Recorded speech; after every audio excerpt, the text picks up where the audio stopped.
Grouting's fairly straightforward once you get the technique right. So here I'm using something called a float. You can get a squeegee, which is a wooden handle one, but I prefer using these because you can get the grout off the tile a lot easier, and get it a lot cleaner, making it easier to wash off, as you can see here.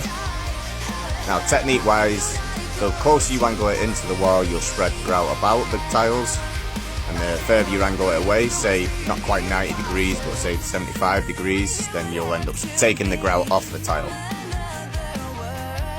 And just go right down the joints, and you just take it off using the technique I described. Then with the corners, obviously get the grout onto the edge of the float, and then you just press it into the corner, and just use the float to take it, run it down the corner. And then use your fingers. Do be careful doing this, as the edges of the tile can be sharp, especially if it's a glazed tile. You can get a little bit stuck in your fingers, and it does hurt. I do wear gloves doing this because you do get something called grout sores, which are like little burns in your fingers, and they're really sore. Now washing off, straightforward enough. Just run it down the joints. Make sure you get it as dry as you can as well. You don't want to leave in water, especially with coloured grouts, because water does react with the grout and it can make it go shaded, make it different tones.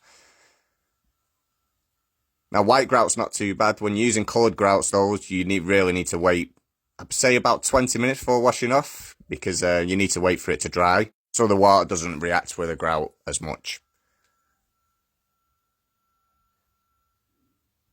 As you can see, it's nice and quick washing off. Just make sure you keep checking the lines, make sure no thick lines are there, make sure you wash them out. There you go, finished product. Looks smart.